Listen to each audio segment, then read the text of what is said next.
በመቆያችን እናቆያችሁ።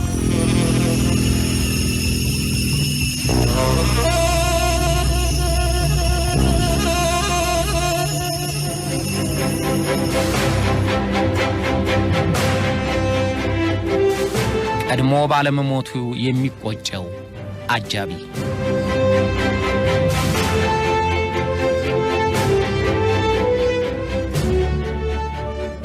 ዓለም ጥላቻ በሚያመረቅዝ ልዩነት እያበጠች በሄደች ቁጥር አንዱ ሌላውን ለማጥፋት ያለው ፍላጎትም እየናረ መሆኑ ታይቷል። የሀገር መሪዎችም ምንም እንኳ አብላጫ ሕዝብ የመረጣቸው ቢሆኑም ማን ይነካኛል ብለው ተደላድለው የማይሰኩበት ጊዜ አልሆነም። የሀገር መሪዎችን ገድሎ የማስወገድ ዘዴ እንደ ብልሃት የተወሰደበት ደረጃ ላይ ተደርሷል። መሪዎችን ገድሎ የማስወገድ እኩይ ዘዴ ቀደም ብሎ አልፎ አልፎ የሚታይ ቢሆንም የአሁኑ ዘመን ግን አዳርና ውሏቸው በጥርጣሬ የሚቆዩበት፣ ገብተው እስኪወጡ ወጥተው እስኪገቡ እርግጠኛ የማይሆኑበት ጊዜ ሆኗል። ለዚህ ስጋትና ጥርጣሬ የዳመነበትን የሥልጣን ቆይታ ለመጠበቅ እንደ መከላከያ የሚታየው በአካባቢ ያለውን ጥበቃ ማጠናከር ነው። የጠባቂዎችና የአጃቢዎች አስፈላጊነት በአሁኑ ጊዜ በሀገር መሪዎችና ሹማምንት ብቻ ሳይወሰን ገንዘብ አለኝ ወደሚለውም ቱጃር ተዳርሷል። አጃቢዎች ወይም ጠባቂዎች ለጎንቱ ሰዎች እንደ ነፍስ ያህል አስፈላጊ ሆነዋል።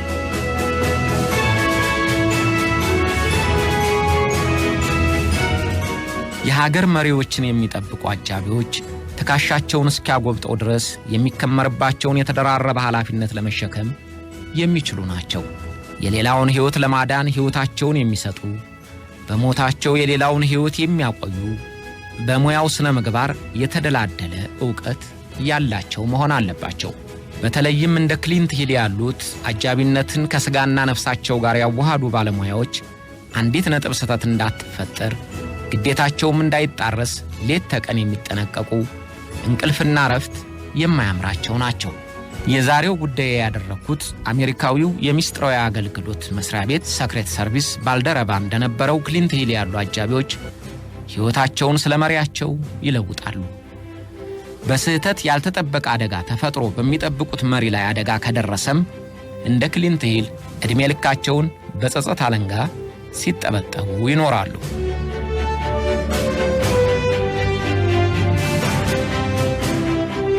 የሀገር መሪዎች አጃቢዎች የሚመለመሉበትና የሚመሩበት አቋም እንደየሀገሮቹ ይለያያል። አንዳንድ ሀገሮች በቀጥታ ከመከላከያ ሰራዊት መልምለው ለመሪ አጃቢነት ሲመድቡ፣ አንዳንዶች ደግሞ ከዘመዶቻቸውና ከጎሳ አባሎቻቸው መካከል ይመርጣሉ። መዋቅራቸውም በመከላከያ ስር እንዲካተት ይሆናል። እንደ አሜሪካ ያሉ ሀገሮች ደግሞ የመሪዎቹ ጠባቂዎች ስልጠናቸውም ምልመላቸውም ስምሪታቸውም ራሱን ችሎ በተዋቀረ መስሪያ ቤት ይመራል።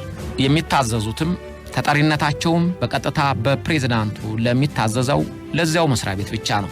እጅግ ዘመናዊ በተባሉ ቴክኖሎጂ የሚታገዝ ከፍ ባለ ዕውቀትና ችሎታ ባላቸው ሰራተኞች የተደራጀ የራሱ የስለላና የተዋጊ ክፍል የተደራጀበት መስሪያ ቤት ነው። ፕሬዝዳንቱ በሚያደርገው እንቅስቃሴ ሁሉ ካጠገቡ የማይለዩትን አጃቢዎች በብቃታቸው መርጦ የሚመድበው ይኸው ተቋም እንጂ ሌላ ክፍል አያገባውም። ክሊንት ሂል በፈጣን እንቅስቃሴው በንቃቱና በችሎታው ጠንካራውን የሚስጥራዊ አገልግሎት ማጣሪያ አልፎና ተመርጦ 5 የአሜሪካን ፕሬዝዳንቶች ሲጠብቅ የኖረ ባለሙያ ነው። በእርግጥ ሁሉም የመሪዎች አጃቢዎች ግዳጃቸውን እንደተጠበቀው ይፈጽማሉ ማለት አይደለም። የአጃቢዎች የሰከንድ ዝንጋታና ዳተኝነት የማይመለስ አደጋ ሲያስከትልም ታይቷል። ከ8 ዓመታት በፊት የኢጣሊያ ጠቅላይ ሚኒስትር የነበሩት ሲልቪዮ ቤርሉስኮኒ የደረሰባቸውን አደጋ የአጃቢዎች ድክመት ተብለው ከሚቆጠሩት ውስጥ አንዱ ሆኖ ይጠቀሳል። ጠቅላይ ሚኒስትር ቤርሉስኮኒ ሕዝብ በተሰበሰበበት ቦታ ሆነው አንድ ንክ ኢጣሊያዊ ጥርሳቸውን አፈለሰው፣ አፍንጫቸውንም ሰረጎደው።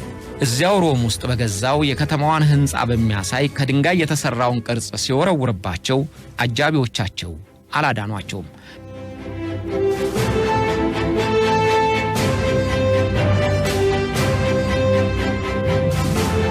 ጠቅላይ ሚኒስትርን ያህል ሰው እንዲያ የንክ ሰለባ ሲሆን አጃቢዎቻቸው የማንጎፈሬ ሲያበጥሩ እንደነበር አልታወቀም። መቼም ከጠቅላይ ሚኒስትርነታቸውም በላይ አዱኛ ሞልቶ የፈሰሰላቸውን ቤርሉስኮኒን ወፍ ከሰማይ ያወርዳሉ በሚባሉ አጃቢዎች ይጠበቃሉ መባሉ እውነት ሆኖ ባለመገኘቱ ለኢጣሊያው የጥበቃ አገልግሎት አሳፋሪ ሳይሆንበት አይቀርም። የጠቅላይ ሚኒስትሩ ጠባቂዎች ድርጊቱን ከፈጸመው ሰው ጋር ያሉበት ርቀት ሊቆጣጠሩት በሚችሉበት አቋም ላይ ሆነው ሳለ እንዴት ለመወርወር እድል ሰጡት የሚል አቧራ በጊዜው ተነስቷል። እንዲህ ያለ ዳተኝነት የአጃቢዎችን ሙያ የሚያሳንስ ሆኖ ይታያል። እንደ ክሊንት ሂል ባሉት ባለሙያዎችና ሚዛን ደግሞ የሚያሳፍርና የሚያስነውር ነው።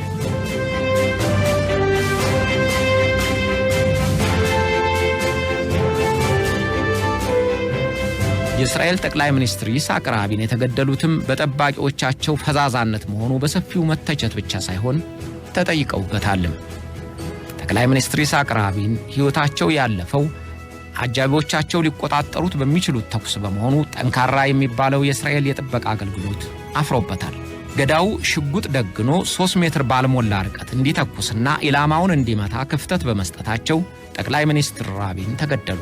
እንዲህ አይነቱ የአጃቢነት ዝርክርክነት እንደ ክሊንት ሂል ላሉ ስራቸውን ጠንቅቀው ለሚሰሩ አጃቢዎች የሚያስገርማቸው ሳይሆን አይቀርም፣ ወይም ይናደዱበት ይሆናል።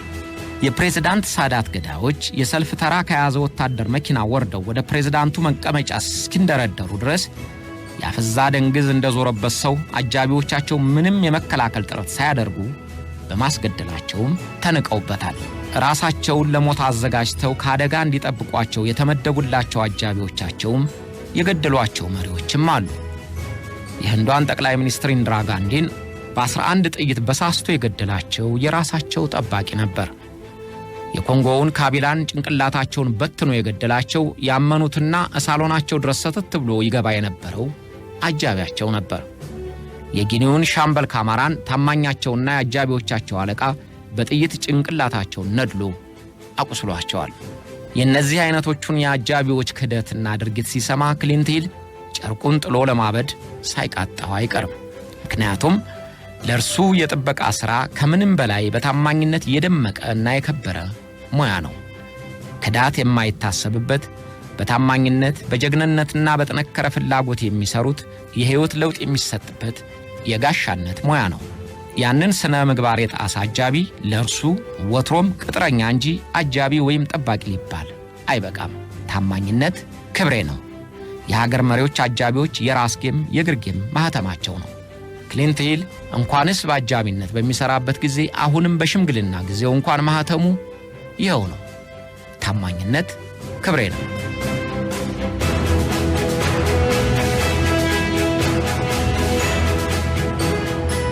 ክሊንት ሂል ከፕሬዝዳንት አይዘናወር ጀምሮ እስከ ፕሬዝዳንት ፎርድ ድረስ የ5 ፕሬዝዳንቶች ጠባቂ ሆኖ አገልግሏል። ከነዚህ መሪዎች ጋር ሆኖ ያልበረረበት ህዋ፣ ያልገባበት ቤተ መንግሥት፣ ያልሄደበት አገር የለም። በአጃቢነቱ ወቅትም ባሳየው ልዩ ብቃት እስካሁንም አሜሪካ ጀግናዬ ትለዋለች። በፕሬዝዳንት ኬነዲ ላይ አደጋ በደረሰ ጊዜ ያሳየው ተግባር ከሀገሩ አልፎ በዓለምም የአጃቢዎች አርአያ አድርጎ አሳይቶታል። ክሊንት ሂል የአሜሪካውን የምስጢር የጸጥታ አገልግሎት የተቀላቀለው በ25 ዓመቱ ነበር። ከዚያ በፊት በታሪክ ትምህርት ከዩኒቨርሲቲ የመጀመሪያ ዲግሪውን እንደያዘ ለ3 ዓመታት በምድር ኃይሉ የመረጃ ክፍል አገልግሏል። ዴንቨር በሚገኘው የምስጢራዊ አገልግሎት መስሪያ ቤት ቅርንጫፍ ከተቀጠረ 2 ዓመታት በኋላ ለፕሬዝዳንቱ ጥበቃ በዋይት ሃውስ ተመደበ። ያለ ዕድሜው በራሱ ፈቃድ ጡረታ እስኪወጣም ድረስ ለ17 ዓመታት በዚያው ሥራ ቆየ። ክሊንት ሂል የፕሬዝዳንት አይዘናወርና የፕሬዝዳንት ኬኔዲ ለወይዘሮ ኬኔዲም ልዩና የቅርብ አጃቢ ሆኖ ሰርቷል። ለፕሬዝዳንት ጆንሰንና ለኒክሰን ለፎርድ ጭምር ከሚሰጠው አገልግሎት በተጨማሪ የጠቅላላ የአጃቢዎቹ ምክትል ኃላፊ ሆኖም ሰርቷል። ሙያውን እጅግ ከመውደዱ የተነሳ ዛሬም በሽምግልናው ዘመን ከጠበቃ በቀር ሌላ ሙያ ያለ አይመስለውም። እንደገና ለመስራት ሁለተኛ ዕድል ቢሰጥህ ምን ታደርግ ነበር ተብሎ ሲጠየቅ ለምስጢራዊ አገልግሎት እንዲቀጥሩኝ ማመልከቻ አስገባ ነበር ሲል መልሷል። ለእርሱ መሪዎችን መጠበቅ የሀገር ግዴታ መወጣት ነው፣ ለሕዝብ አገልግሎት ማበርከት ነው። ስለዚህ የሚኮራበትን ሙያውን እጅግ አድርጎ ይወደዋል።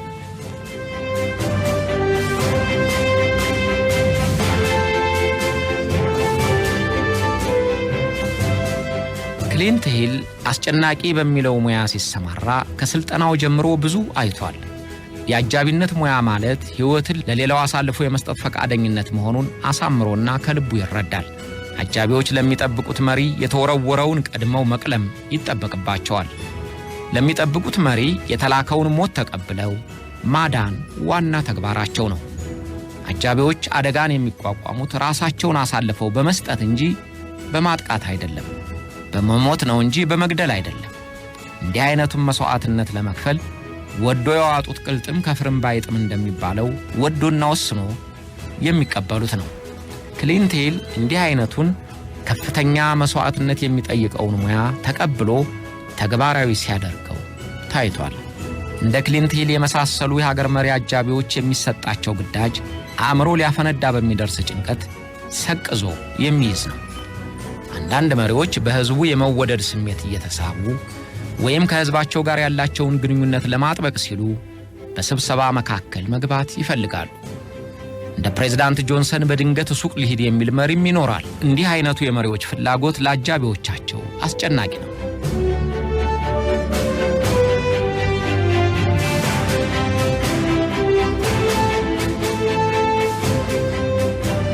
እንደ ፊደል ካስትሮ ያሉ መሪዎች የግል እንቅስቃሴ ማድረግ ይፈልጋሉ። ይህ ለአጃቢዎች ጭንቅ ነው። ማንና የት እንዳለ ስለማይታወቅ የመሪዎች እያንዳንዱ እርምጃቸው ለአጃቢዎች ስጋት ይሆንባቸዋል። ፕሬዝዳንት ጆን ኤፍ ኬነዲ የግል ባህሪያቸው ለጥበቃ አስቸጋሪ እንደነበረ ክሊንት ሂል ያስታውሳል። ከእርሳቸው በፊት የነበሩት ፕሬዝዳንት ጀነራል አይዘናወር በወታደራዊ ዲሲፕሊን ያለፉ፣ ለጥበቃና ለፕሮቶኮል ቅድሚያ የሚሰጡ ነበሩ። ምትካቸው ኬኔዲ ግን በተቃራኒው ከሕዝብ ጋር መቀላቀልና መነጋገር ስለሚፈልጉ የአጃቢዎቹን ከበባ አልፈልግም ይላሉ። ብዙ ጊዜ በሕዝብ ክምችት መካከል እየተቀላቀሉ ሰላምታ መስጠትና መነጋገር ስለሚወዱ ጠባቂዎቻቸው የሚነግሯቸውን አይሰሟቸውም።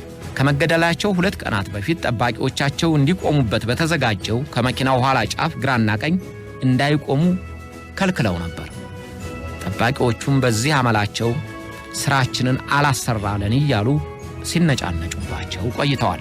ባለቤታቸው ወይዘሮ ጃኩሊን ኬነዲም የባሱና የጥበቃ ስነ ስርዓት ለማክበር የማይመቹ እንደነበሩ ሂል ያስታውሳል።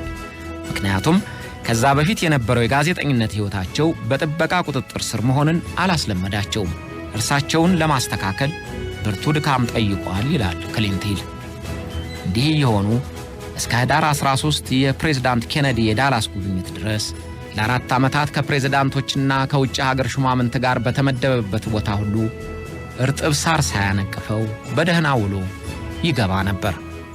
ህዳር 13 ግን እንቅፋት ገጠመው።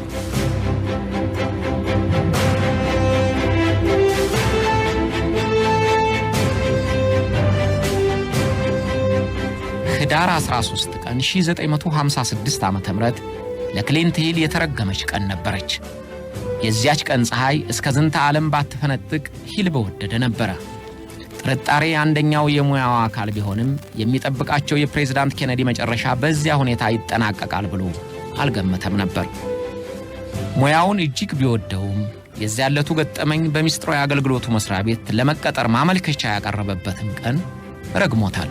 በፕሬዝዳንቱ ሞት ሳይሆን በአሟሟታቸው ምክንያት በጸጸት አለንጋ ሲገረፍ ኖሯል። ጸጸቱ የማይበርድ ሆነና ዕድሜው ሳይደርስ ጡረታ ለመውጣት አደረሰው። ዛሬም ድረስ ትካዜ እንዳብሰለሰለው ቀረ። ህዳር 13 1956 ዓ.ም ፕሬዝዳንት ኬነዲና ባለቤታቸው ጃኩሊን ኬነዲ ምክትላቸው ጆንሰን ከነባለቤታቸው በዳላስ ሰዓት አቆጣጠር ከረፋዱ 5 ሰዓት ተኩል በአየር ኃይል ቁጥር 1 አይሮፕላን በረው ዳላስ ደረሱ። ክሊንት ሂል ያን ዕለት የተሰጠው ግዳጅ ወይዘሮ ጃኩሊን ኬነዲን በቅርብ ሆኖ መጠበቅ ነበር። ሊቀበላቸው የመጣውን የዳላስ ሕዝብ በተሰበሰበበትና ሰላምታ እየሰጡ ባለፉበት ቦታ ሁሉ ወይዘሮ ጃኩሊንን እየከለለ ቆይቷል። መኪናቸው በዝግታ በሚሽከረከርበት ጊዜ ሁሉ ጃኩሊን ኬነዲ በተቀመጡበት በግራው መስመር በኩል በእግሩ እያሶመሶመ ሲያጅብ ነበር። የዚያለቱ የጉዞ ቅደም ተከተል እንደሚከተለው ነበር። ከፊት ከቀደሙት የፖሊስ ሞተረኞች ቀጥሎ መንገድ መሪ የሆነው የፖሊስ መኪና፣ ቀጥሎ የፕሬዝዳንቱ መኪና ተከተለች። በዚያች መኪናም የኋላ ወንበር ፕሬዝዳንት ኬነዲ ከነባለቤታቸው፣ በመካከለኛው መቀመጫም የቴክሳስ ሀገረ ገዥ ከነባለቤታቸው ተቀምጠዋል። ሾፌሩ የሚስጥር አገልግሎቱ አባል ነበር። ከነርሱ ተከትሎ 9 አጃቢዎች የያዘችው መኪና፣ ከነርሱ ኋላ ደግሞ ምክትል ፕሬዝዳንት ጆንሰን ከሚስታቸው ጋር የተቀመጡበት መኪና፣ ቀጥሎ የጋዜጠኞች መኪና ተከታትለው ይጓዛሉ። አጃቢ ክሊንት ሂል ከፕሬዝዳንቱ ቀጥሎ ባለችው መኪና በግራ ወንበሩ በኩል የእጁ መጨበጫውን ይዞ ለዚሁ በተዘጋጀው መቆሚያ ቆሞ ይከተላል። ከፕሬዝዳንቱ መኪና ርቀቱ 10 ሜትር ይሆናል።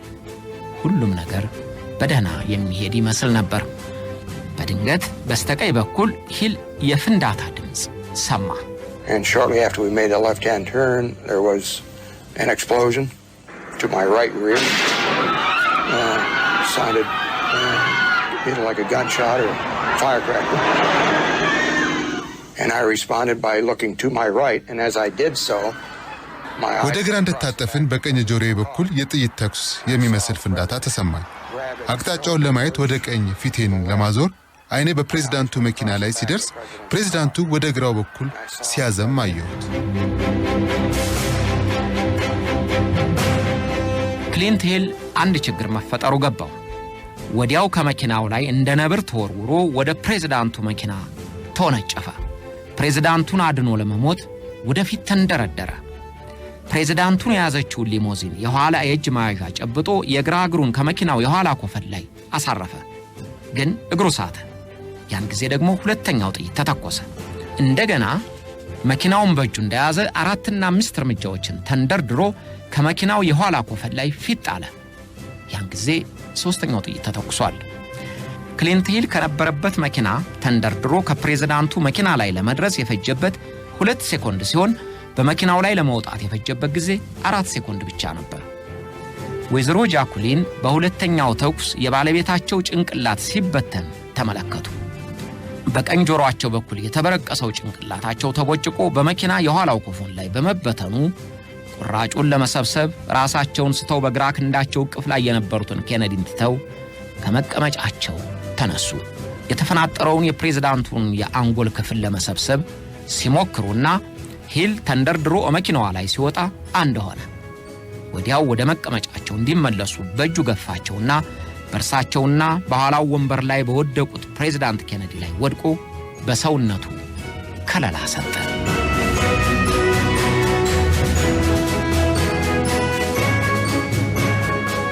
ሂል ከመኪናዋ ላይ ደርሶ በላያቸው ላይ ወድቆ ከለላ ሲሰጥ የሚዘገንነውን የፕሬዝዳንቱን ጉዳት ተመለከተ።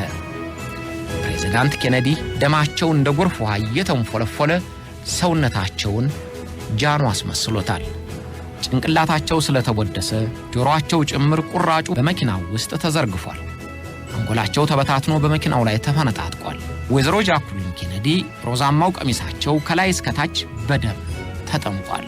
የአጃቢው ክሊንት ሂል ጥቁር ሙሉ ልብሱና ነጭ ሸሚዙ በደም ተነክሯል። ክሊንት ሂል ሁለቱንም ሸፍኖ በሰውነቱ ከለላ እንደሰጠ ወደ ሆስፒታል እያለ አንባረቀ።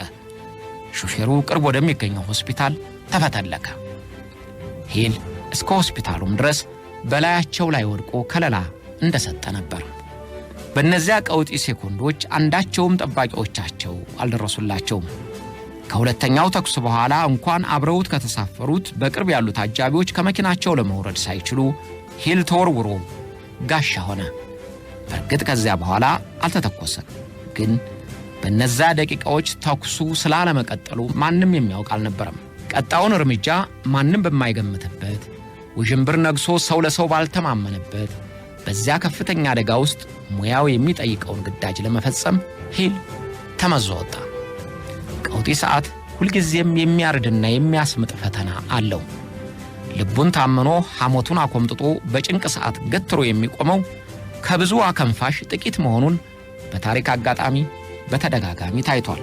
ያን ዕለትም በተፈጠረው ድንገተኛ አደጋ ክሊንት ሂል ከጥቂት ብርቅ ሰዎች አንደኛው መሆኑን ያስመሰከረ ባለሙያ ነው።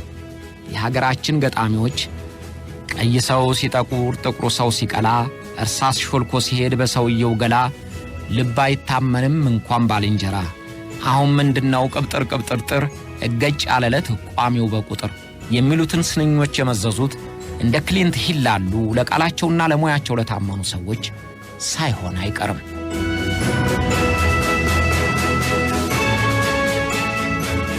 ክሊንት ሂል በሆስፒታል እንደደረሰም አገልግሎቱን አላቋረጠም። በዚያ ህሊናን በሚበጠብጥ ወቅትም ድንጋጤ ሳያዝረከርከው አእምሮውን ሰብስቦ ግዳጁን በትክክል እያከናወነ ነበር። ሆስፒታል እንደደረሱ ኬነዲን በስትሬቸር ለመውሰድ ነርሶቹ ሲጠይቁ ጃኩሊን ፈቃደኛ አልሆናሉ። ምክንያቱ ገባው። ጃኩሊን የባላቸው አስከሬን በዚያ አሰቃቂ ሁኔታ ተበረቃቅሶ ማንም እንዲያየው አልፈልጉም። ሂል ኮቱን አወለቀና ከደረታቸው በላይ ያለውን የፕሬዝዳንቱን አካል ሸፈነው። እያጣደፉ በአስቸኳይ የሕክምና ክፍል አስገቧቸው። የታወቀ ነገር ነበር። ፕሬዝዳንት ጆን ኤፍ ኬነዲ ሞተዋል።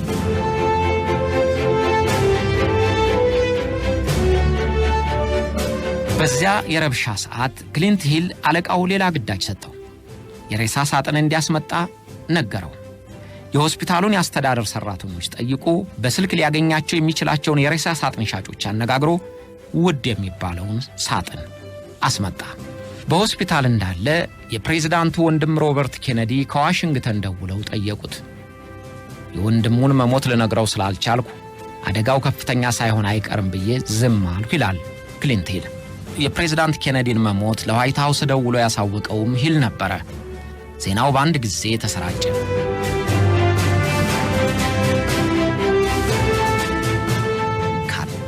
አናወጻት። በዚያ ወቅት እነ ክሊንት ሂል ምክትል ፕሬዝዳንቱ ጆንሰን በአስቸኳይ ወደ ዋይት ሃውስ እንዲመለሱና ቃለ መሐላ እንዲፈጽሙ ወተወቱ። ምክትል ፕሬዝዳንቱ ጆንሰን ደግሞ ወይዘሮ ጃኩሊንን ትተው መመለስ አልፈቀዱም። ወይዘሮ ጃኩሊን ደግሞ የባላቸውን አስከሬን ሳሊዝ አልሄድም አሉ። በቴክሳስ የፌዴራል ሕግ ደግሞ በክልሉ የሞተ ማንኛውም ሰው የአስከሬን ምርመራው ሳይጠናቀቅ አስከሬኑ ከግዛቱ አይወጣም የሚል ሕግ አለው። ስለዚህ አስከሬኑ እስኪመረመር ድረስ መሄድ አይቻልም ተባለ። አሜሪካኖች ፕሬዝዳንትም ይሁን ማንም ሰው የሕጋቸው አንዷ ሰበዝ እንዳትመዘዝ ተጠንቅቀው የሚጠብቁ ናቸውና በእንቢታቸው ጸኑ። የአሜሪካና ሕዝቧን የሚያስቀድመው የምስጢራዊ አገልግሎት ደግሞ ተጨነቀ። ፕሬዝዳንቱ የፌዴራል መንግስት መሪ ስለሆኑ ልዩና ለሀገሪቱ አሳሳቢ ችግር ከመፈጠሩ በፊት የሚሉት ምክንያቶቻችን ሊያሳምኑልን አልቻሉም ይላል ክሊንት ሂል። የቴክሳስ ጠቅላይ ፍርድ ቤት የከፍተኛው ፍርድ ቤት ዳኞች ተጠርተው መጡ። ፈቃድ እንዲሰጡም ተለመኑ። በእነርሱ በጎ ፈቃድ የተገኘው አማራጭ አይሮፕላኑ የቴክሳስን ክልል እስኪያልፍ የአስከሬን ምርመራ የሚያደርግና የሚጠብቅ ባለሙያ መኖሩ እንዲረጋገጥ ተጠየቀ። እንደዚህ አይነቱ ባለሙያ ደግሞ ከፕሬዝዳንቱ ቡድን ጋር ስለነበር በዚሁ ተፈቅዶ አስከሬኑ ተዘጋጅቶ ወደ አየር ማረፊያ ለመውሰድ አምቡላንስ ቀረበ። ጃኩሊን ከአስከሬኑ አልለይም ብለው በአምቡላንሱ የኋለኛው ክፍል ሲገቡ ክሊንት ሂልም አብሯቸው ተቀመጠ። ሁሉም ነገር አንድ ሰዓት ባለሞላ ጊዜ ተገለባበጠ።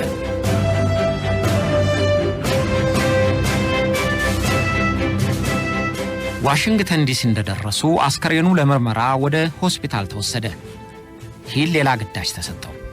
ከሆስፒታል ተገኝቶ በአስከሬኑ ላይ የሚደረገው ምርመራ በአይኑ አይቶ እንዲከታተልና ያየውንም ለወይዘሮ ጃኩሊን እንዲነግር ታዘዘ። ሂል እስከ ቀብሩ ስነ ስርዓት ድረስም ለአንድ ደቂቃም እረፍት አልወሰደም። ከጥበቃ ተግባሩም አልተለየም። አስከሬኑ ባደረበት የዋይት ሃውስ ክፍል ወንድማቸው ሮበርት ኬነዲና ባለቤታቸው ጃኩሊን ኬነዲ ከክሊንት ሂል ጋር ሌሊቱን አሳልፈዋል። ምሽትም ሲሆን መቀስ እንዲያመጣላቸው ወይዘሮ ጃኩሊን ጠይቀውት እንደሰጣቸው ሂል ያስታውሳል። መቀሱን ከሰጠኋት በኋላ ብቻዋን እንድትሆን ብዬ ካስከሬኑ አጠገብ ዞር አልኩ። ወዲያው ጸጉሩን ስትቆርጥና ከዚህ በኋላ የሚቀረኝ ይሄ ብቻ ነው ስትል ሰማሁት ይላል በኋላ ላይ በሰጠው ቃለ መጠይቅ።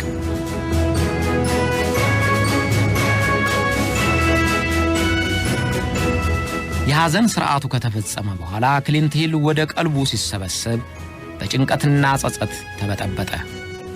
ከጥቂት ሰኮንዶች በፊት በደርስለት ኖሮ ጥይቱ እኔ ላይ ያርፍ ነበር የሚለው ጸጸቱ እየጋለና እያደገ አናወዘው። ሌሊት ይቃዣል። ስለ ሁኔታው ሲጠየቅ ያለቅሳል። እንዲህም እየሆነ ጡረታ እስከወጣበት 12 ዓመታት ድረስ ኖረ። ግን እርሱ እንዲህ ይብከነከናል እንጂ የሀገሩ ሰውና መስሪያ ቤቱ ስለሱ የሚያምኑት በተቃራኒው ነበር። በከፍተኛ አደጋ ውስጥ ወደር የሌለው ጀግና ብለው አወድሰውታል። ከአደጋው ጥቂት ቀናት በኋላም የጀግና ሜዳይ ተሸልሟል። በባላቸው ሐዘን ሰቀቀን ውስጥ ገብተው ለሕዝብ መታየታቸውን ያቆሙት ወይዘሮ ኬነዲም በክሊንት ሂል ሽልማት ላይ ተገኝተው አክብረውታል። እዚህ የመጣሁት በግሌ አመሰግናለሁ ለማለት ነው ብለው አድናቆታቸውን ገልጸውለታል። Secret Service agent Clinton J. Hill and his family to ceremonies in Washington. Secretary of the Treasury Douglas Dillon acts for the nation. የደህንነት ጥበቃ አባል የሆነውን ክሊንት ሂልንና ቤተሰቦቹን ለመሸለም በዋሽንግተን ስነ በዓል ተደርጓል።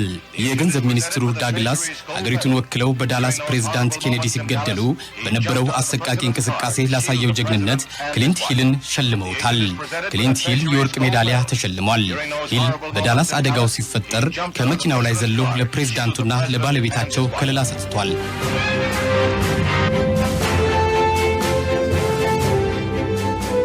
ይህ ሁሉ ግን ለክሊንት ሂል ምኑም አልነበረም።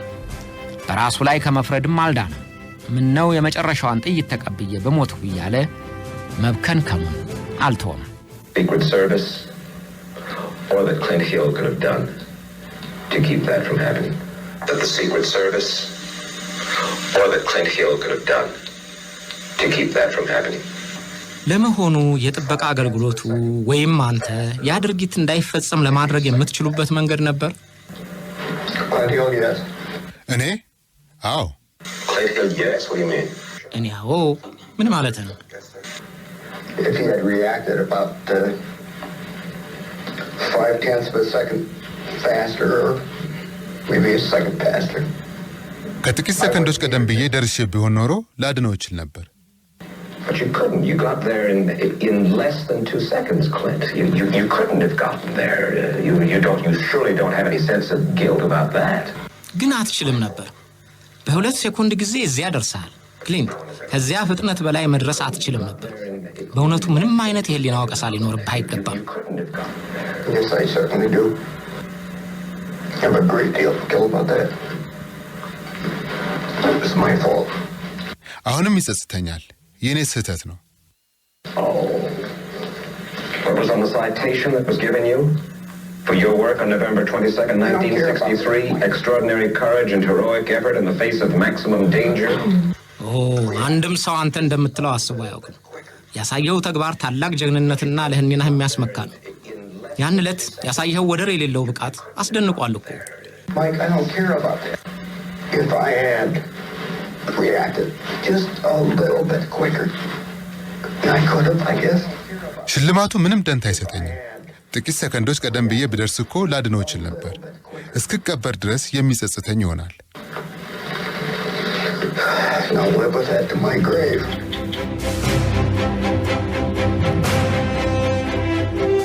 ከፕሬዝዳንት ኬነዲ ሞት በኋላ ክሊንት ሂል የምርጫ ዘመኑ እስኪፈጸም 2 ዓመታት ድረስ የጃኩሊን ጠባቂ ሆኖ ተመደበ።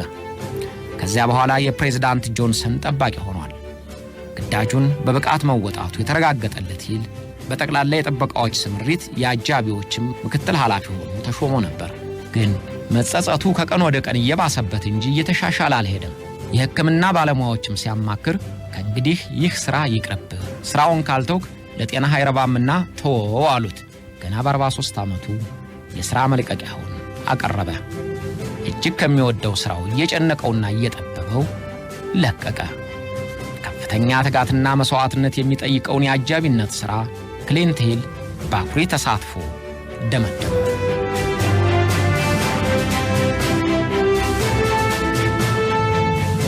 ኬነዲ ከሞቱ 28 ዓመታት ጥሮታ ከወጣ 15 ዓመታት በኋላ ክሊንት ሂል ዳላስ ድረስ ሄደና ግድያው በተፈጸመበት ቦታ ላይ ለ2 ሰዓታት ቆይቶ የደረሰውን ሁሉ በአእምሮው እየቀረጸ አውጠነጠነ።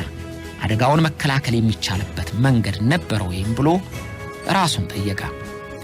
አጠቃላይ የቦታው አቀማመጥ፣ የጉዞው ሥርዓት ለገዳው ምቹ እንደነበረና የሕንፃዎቹ ክፍል ተፈትሸው እስካልተጠበቁ ድረስ ምንም አይነት ጥረት ሊያስቀረው እንደማይችል ለራሱ ተገነዘበ። ከዚያ በኋላ በጥፋተኝነት ስሜት መቃዠቱ ተወው። ትዝታው ግን እስከ መጨረሻው አብሮኝ ይኖራል ይላል ክሊንት ሂል።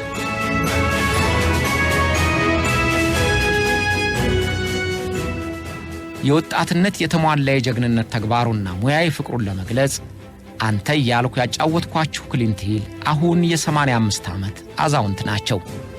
በዳላሱ የኬኔዲ ግድያ ከነበሩት አጃቢዎች በሕይወት ያሉት እርሳቸው ብቻ ናቸው። ስለዚያች ቀኑ ማለትም በርካታ ቃለ መጠይቆችን ሰጥተዋል። ያሳለፉትን የአጃቢነት ሕይወት በተመለከተም ጃኩሊን ኬኔዲና እኔ፣ አምስቱ ፕሬዝዳንቶችና ልዩ ጉዞዬ የሚሉና ሌሎች 3 መጽሐፍትን ጽፈዋል። ዛሬም የአጃቢነት ሙያቸውን እንደ ነፍሳቸው የሚወዱት ክሊንት ሂል አሁን ላሉት የሀገር መሪዎች አጃቢዎች እውነተኛ ራያ እንደሚሆኑ አይጠረጠርም። የዘመኑ አጃቢዎች ገንዘብና ምቾት የማያታልላቸው፣ ነፍሳቸውን ለሙያቸው የለወጡ፣ ታማኝነት ክብሬ ነው የሚሉ እንዲሆኑ የክሊንት ሂልን ታሪክ ደጋግመው መስማት ይገባቸዋል። አብራችሁን ስለቆያችሁ እናመሰግናለን።